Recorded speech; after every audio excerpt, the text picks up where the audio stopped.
and welcome to the Talking My Room podcast. I'm Noah. I'm just talking my room, and today we're popping into the topic of death. So, this is episode 2. The first episode was about loneliness, and this is about death, so it's a bit harsher.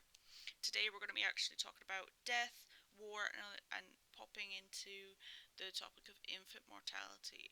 If that is a bit too harsh for you today, don't worry about that. I'll probably be popping into something a bit lighter topic next week, so we'll see you then. So today is the first episode where I've got a little bit of a script down because I noticed last time it was a little bit all over the place. So give me a little bit of feedback on that. I'm also using a bit of a different software as well. I'm still using my old-fashioned rusty microphone, so that's not going to change for a wee while. But do give me a wee bit of feedback on that as well. Okie doke. So it's quite a complicated topic. Death itself, it goes into a lot of different things. But what we're going to be talking about today is a lot more on the art side of things. Romanticism of death, which I keep seeing a lot more about now. We see books and all that sort of stuff. We're going to be talking about history of that a little bit, popping into that. What we're going to be talking about is if it's more to distract people from death, or is it comforting people in the transition of death, and if that's something that we should be worried about, or whether it's something we should be comforted by. What I'm going to focus on first, because this is what kind of got me on this, was seeing that we are in the middle of a pandemic right now. I've been trying to look for parallels over the years. Obviously, we've had the Spanish flu, we've had things like that before, but we've not really had this amount of death, I suppose. This amount of strife for the last 100 years or so. Out with war. So what I'm gonna pop into is war poetry. I used to be quite into war poetry when I was younger in high school and stuff, and I think a lot of people were. English class and all stuff. I'm in the UK, so I did do a few essays on war poetry when I was in high school, specifically World War One. A lot of people at the time did not understand the the the horrors of war until they really got there. Because when you think it's over 100 years ago, it's such a long time ago that it's hard to believe. The barely photographs war.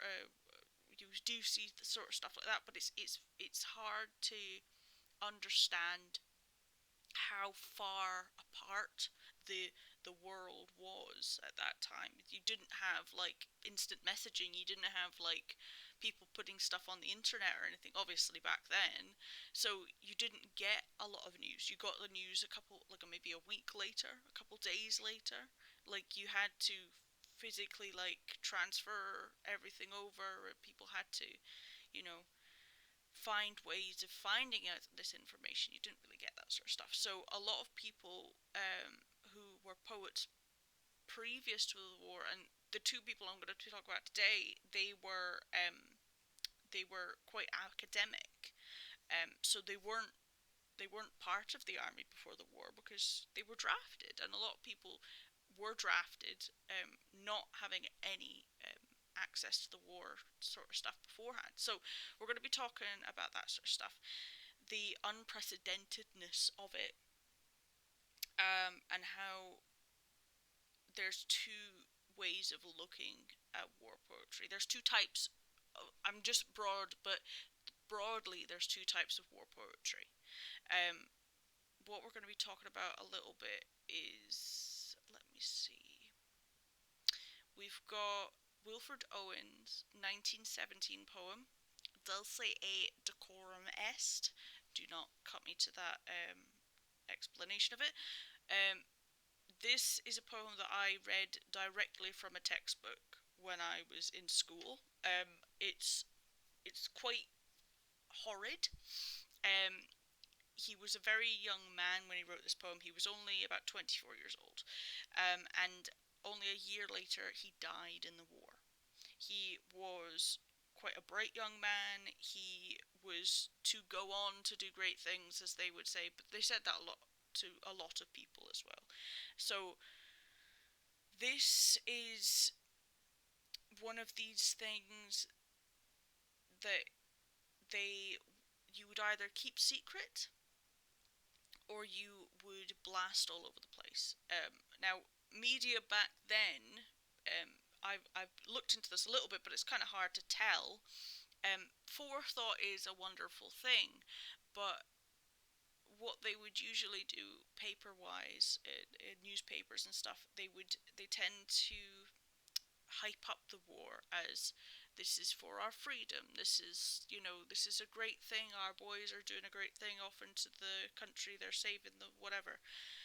That's quite a different thing from what this poem is about. This poem is very hopeless. It's very sad, and it's a first-hand account. Wilfred Owen actually he sent this poem in a letter to his mother. He was a poet before, so it's not that he didn't know what he was doing, but he did write this to his mother, which it makes it even worse. It makes you feel even worse about it. So it's not a long poem, but it's the longer poem, the one we're gonna have a wee look at. So let me have a wee look at it. Here we go. So Wilfred Owen, it starts off bent double like old beggars under sacks, knock-kneed, coughing like hags, we cursed through sludge, till on the haunting flare we turned our backs, and towards our distant rest began to trudge. Men marched asleep, many had lost their boots, but limped on, bloodshod, all went lame, all blind.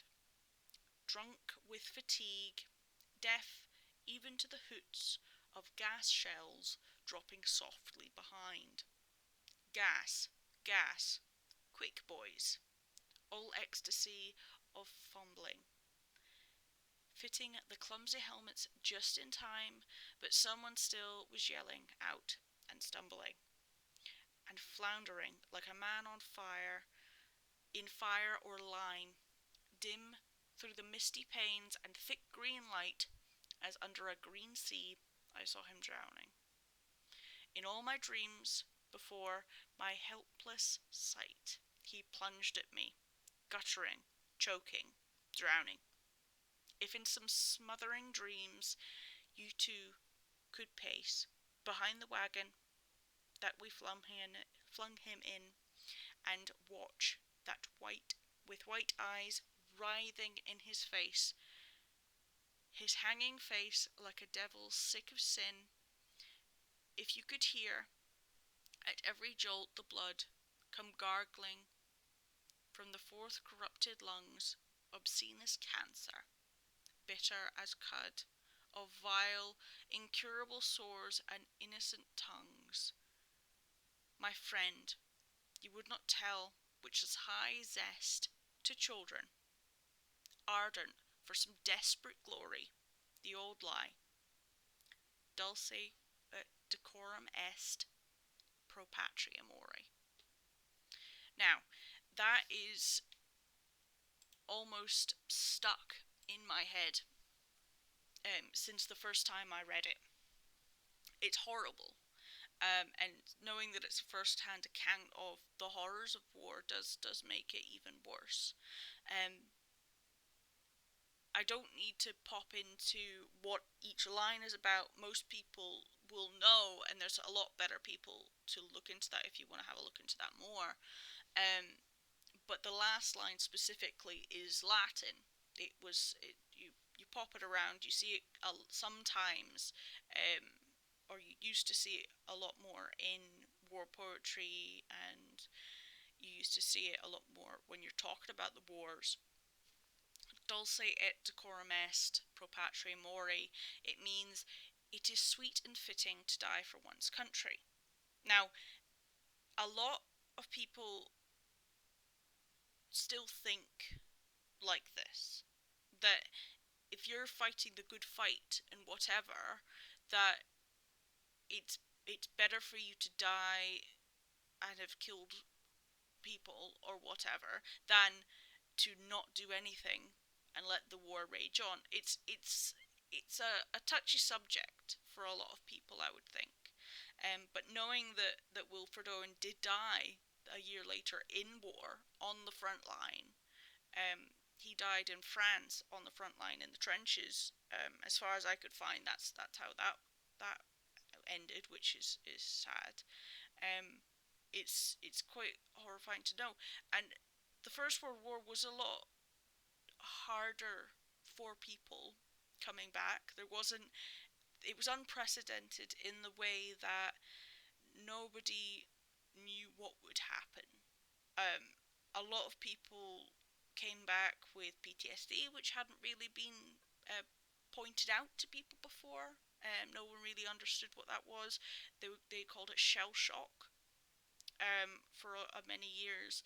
And people who survived gas attacks, which was the first war where that sort of thing really happened, I'm sure that some people could breathe, some people could they survived, but they didn't survive well. They didn't do anything um, well after that, which was quite sad.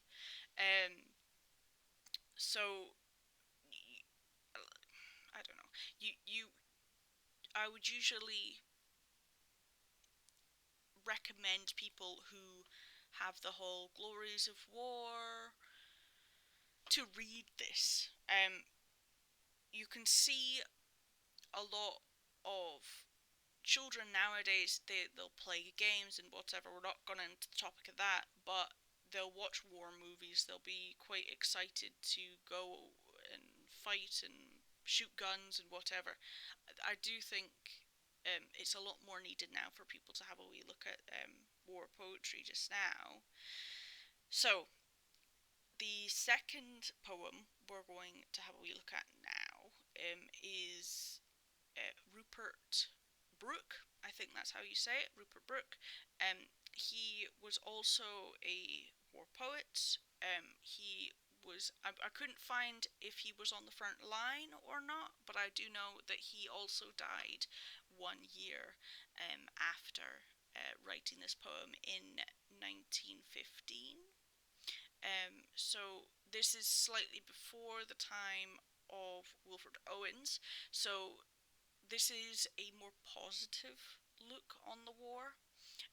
It's also talking about death, and it's just got a slightly different view on death, which I find quite interesting, knowing that Wilfred Owens, Rupert Brooke, was also in the war, and he was in the war while writing this poem. So I'm not sure. So this is quite a short one, but I'll just read it out to you as well. This was made in 1914. It's called The Soldier. If I should die, think only this of me, that there's some corner of a foreign field that is forever England, that shall be, in that rich earth, a richer dust concealed, a dust whom England bore, shaped and made aware, gave once her flowers to love, her always to roam, her ways to roam, a body of England's breathing English air, washed by the rivers, blessed by the suns of home. And think, this heart, all evil shed away, a pulse in the eternal mind no less, gives somewhere back the thoughts by England given, her sights and sounds, dreams happy as her day, and laughter learnt of friends, and gentleness in hearts at peace. under an English heaven. Now, it's a slightly shorter poem. It's as I said, it's talking a bit more about death as well, but this is a bit more of the glories of war. It's got the same topic, but it's not about the horrors of war, and it's a little bit more towards the fact that it has a lot of the, you would probably say, the notions of the time where England is better than any other country because it's England, all that sort of stuff. This is 1914 we're talking about, so there's a lot of a different opinion on the world, which you can definitely see.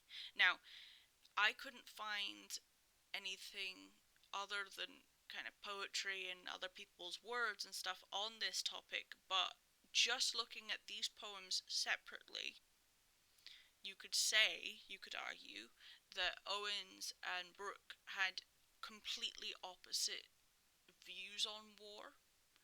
And you could probably say, rightly, that Owens hated war and Brooke also probably didn't like war, but he was probably a little bit more, this is a war for England, England is better, blah blah blah.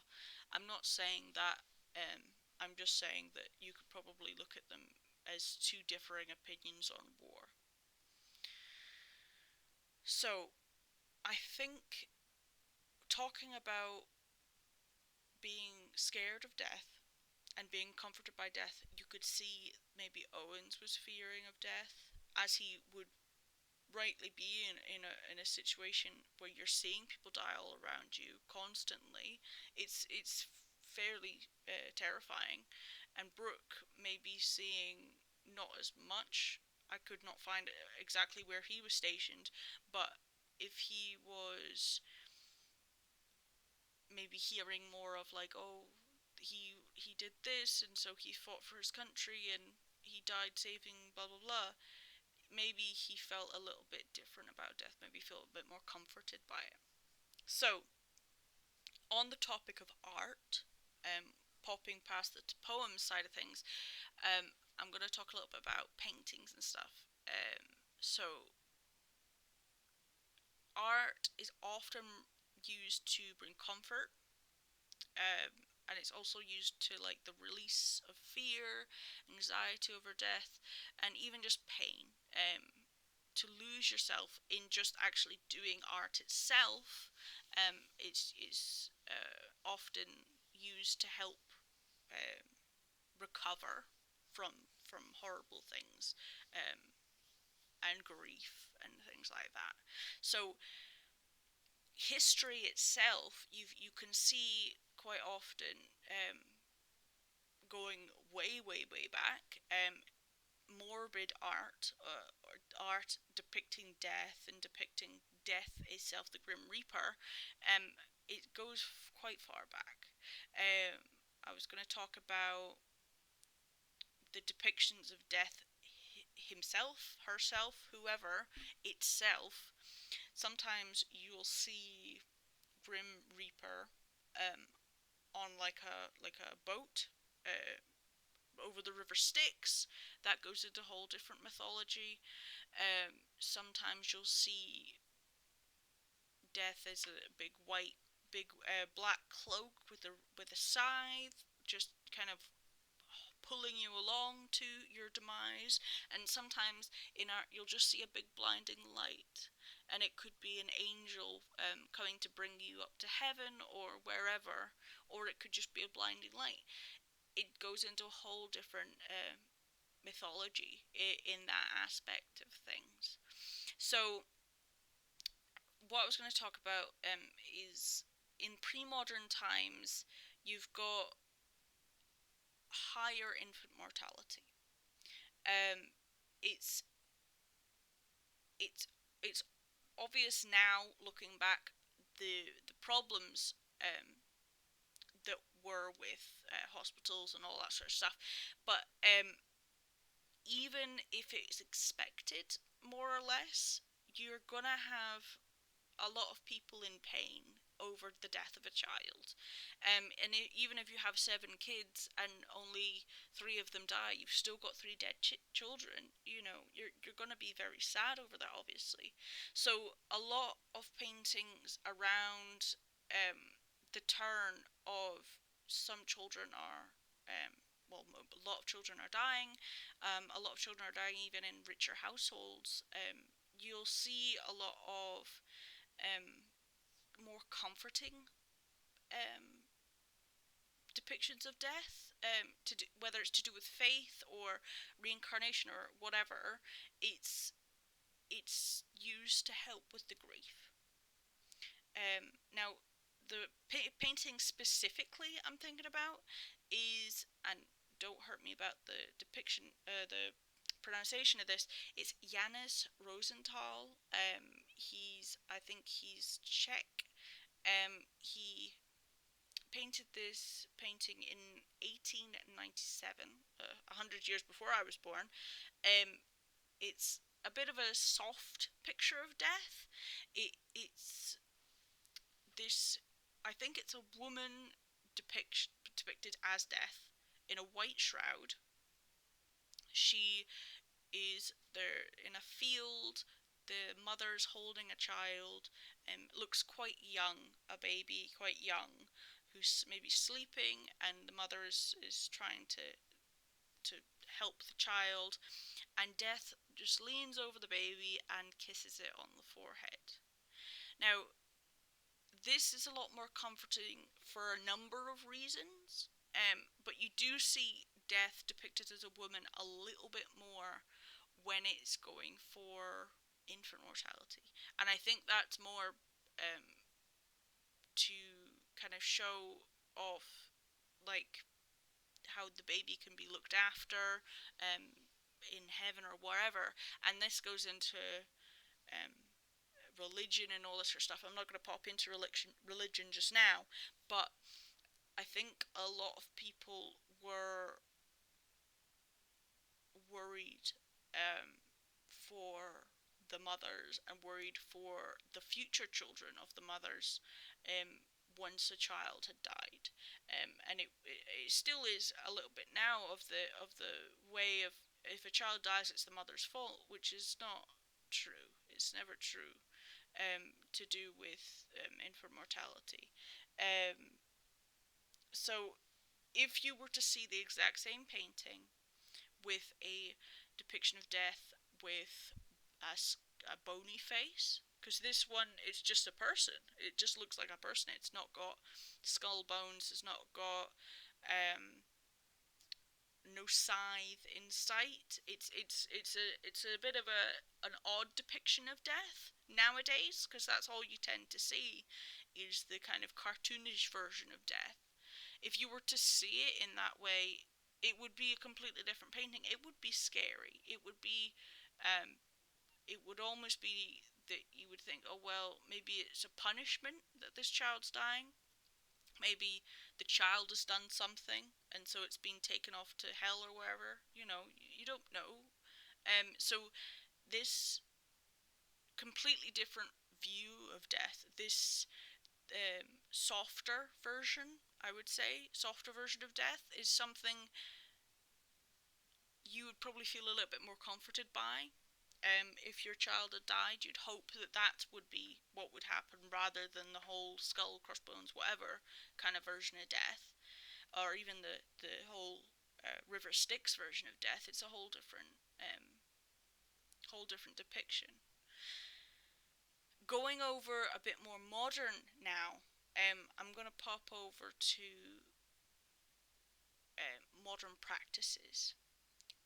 I'm not going to go too far into this. I want this to be just a small little episode talking about weird, different depictions of death and stuff. But one of the other things that put me into this realm of thinking was this author who she is called Caitlin Doughty. I'm probably also saying that wrong. She is a mortician. She has also got a YouTube channel called Ask a Mortician. She's based in the US. She also writes quite a lot of books, and she has a whole. She's not got a modern view on death, but hopefully it will be the modern view of death soon enough. She has this book called From Here to Eternity, and she's got a few other books. I have only read From Here to Eternity, but I've heard very good reviews on her other works, which are great. Because she's a mortician herself, she is talking about funerary practices all around the world. And I'm not talking about Europe and whatever, I'm talking about random places that she's gone to, researched, talked to the people, and looked into herself, which I find incredibly interesting. And it's opened my view on death quite a lot. I would really recommend it. She's talked about how people's views on death can be quite comforting, and whether or not it, faith-wise, if you think that someone is no longer there once they die, if they go somewhere else when they die, or whether the body itself still carries the soul, or whatever that whatever. It's a very interesting read. Now, she also, I think she's a founder of Order of the Good Death. It's an organization based in the US as well, which it's there to educate. It's there to demystify the funeral industry, the death industry, and I think it's an insanely good idea that I haven't seen. At least I'm over here in Scotland, so I'm not in that catchment, but I always find interesting things about that. I think, especially in the US, modernization of the funeral industry has not been a good thing. It's hiked the prices up. It has made people more scared of death. It's made people more worried for the dead. Honestly, if you were to ask a funeral director, a base level normal funeral director, how much it would be to die, you would be shocked. I myself, I've lost quite a few family members over the years, mostly in the very old generation, thank God, rather than any of our younger members of the family. But it's insane how much, even in the UK, it just to die. Um, it's more over here. It's more people get cremated. But you'd still usually have a funeral with that. You'd maybe have a little reception afterwards. Um, but you'd still need to put them in a coffin. You'd still need to do all this and that, and it's insanely expensive. And thinking about now what's going on in the world, and how many people have died already, it's terrifying. To think all of these families are stuck. They don't know. You wouldn't know. How much they have tucked away. I don't have enough money in my bank account to pay for my funeral. And I don't have enough to put into insurance for a funeral. And I don't think a lot of people do. So it's terrifying. But I would really recommend going to have a wee look at the Order of the Good Death website for information on this sort of stuff. Um, Now, today is a small episode, I'd say, probably. It's a little bit, it's death centric, and I'm probably going to be making a few more like this. But this topic has really been in my mind for the last year almost now. You would say it's coming up to a year anniversary of the coronavirus pandemic, unfortunately. And it's still going on. I'm still stuck at home. We're still in lockdown. So I'm probably going to make a few more videos on this topic. Not the next one, and probably not the one after that. And we're just going to pop in and see how the world is reacting to the amount of death there is. But as I said, it does remind me about the First World War. It's not the same thing, and I know it's not the same thing. Um, but the unfathomableness and the unbelievableness of the amounts of deaths that are happening just now um, is is similar, I would say. It's probably what people are thinking, and people have to just go around and do their daily tasks, and people still have to go to work, people still have to go and get their groceries, people still have to do all this sort of stuff. Um, and it's insane. So I hope everyone is staying safe and staying healthy, and I hope everyone's families are doing the same. So I'm just gonna leave that here for today. I think I'm just talking to the void, as they say, but if anyone's listening, please leave a little comment if you suggest any topics, if you have any questions, subscribe, and all that sort of stuff. And I'm hoping to make one of these every week to keep me busy, keep me whatever. This is the first one that I've kind of scripted, but I've popped off script quite a lot, so do give me a little bit of feedback on that if you can. Um, Please have a good and healthy day. Okay?